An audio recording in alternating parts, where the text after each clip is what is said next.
In the arrangement of a visualization, every single pixel should testify directly to content. As Johnny Ive, the great Apple designer, said, we spend most of our time getting design out of the way. It's got to get out of the way because it's about the relationship of the viewer and how they reason about the content. Style and aesthetics cannot rescue failed content. If the words aren't truthful, the finest optically letter-spaced typography won't turn lies into truths. There are enormously beautiful visualizations, but it's as a byproduct of the truth and the goodness of the information. The big steps in showing information began all with cartography about 6,000 years ago when the first map was scratched into a piece of stone. And that has wound up now with the most widely seen visualization in the world, which is Google Maps, where people are using a visualization to actually do something. The next big step was the development of real science.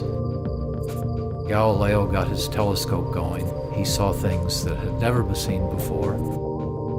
He made beautiful drawings of sunspots, and he watched the sun for about 40 days, and he did engravings of the sunspots, so he visualized what he saw. And so the history of visualizing data is very substantially a history of science.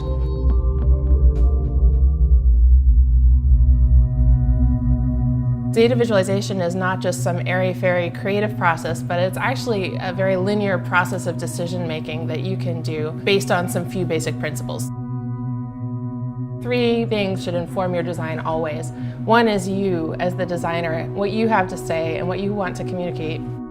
2 is the reader. That reader is not you, and they're going to come with their own context and their own biases and their own assumptions, and you need to account for that. And 3rd is the data itself and what that has to say and how that informs the truth. There's a lot of subconscious brain activity happening.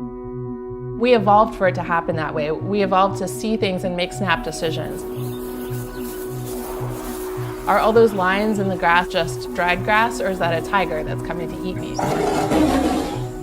We have to be able to recognize those patterns right away and make snap decisions on them in order to survive. And that can be an advantage as a designer. You can communicate a lot of information very quickly because we all have brains that are designed to recognize patterns this way.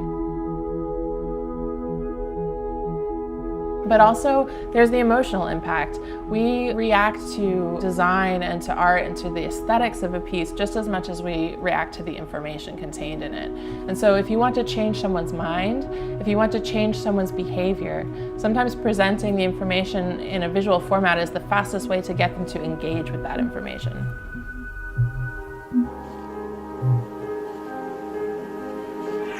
Truth is one of those ambiguous things that you can't really define and probably changes and evolves the more understanding you have. Data itself is a result of research, so I would say that data is just a clue to the end truth. I think a successful infographic tells a story. It communicates hopefully accurate and sometimes complicated data in a way that many people can understand. I think the first step usually is always dig really deeply into the data ourselves and find each key point and create a hierarchy and a narrative out of that story. When you start to merge different pieces of information and when you start to learn really what it's all saying, the narrative is clear.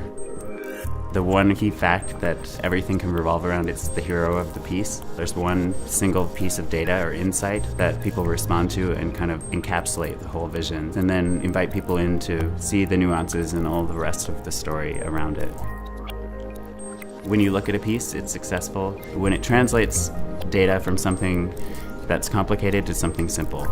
When it communicates a message that otherwise would have taken somebody hours to digest and find in an instant.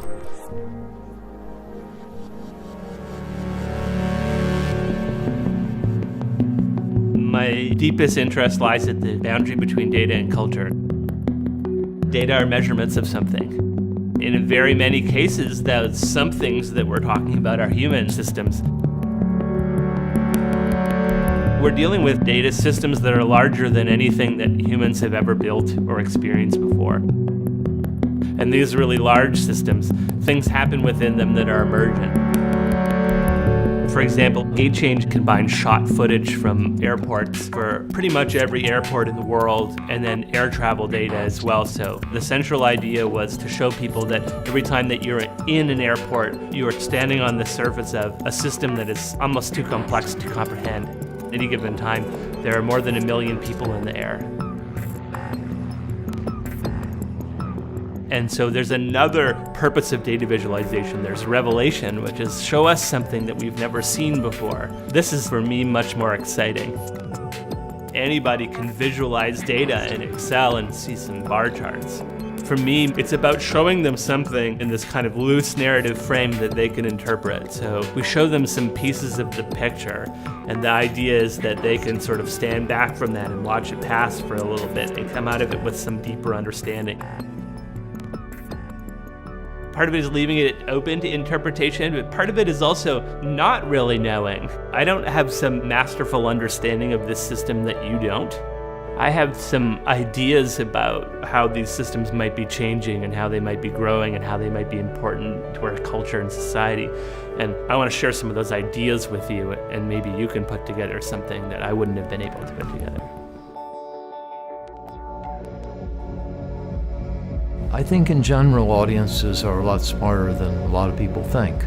So it's not know your audience, it's respect your audience and really know your content. That's what you should be knowing and reasoning about. Look after truth and goodness, and beauty will look after herself.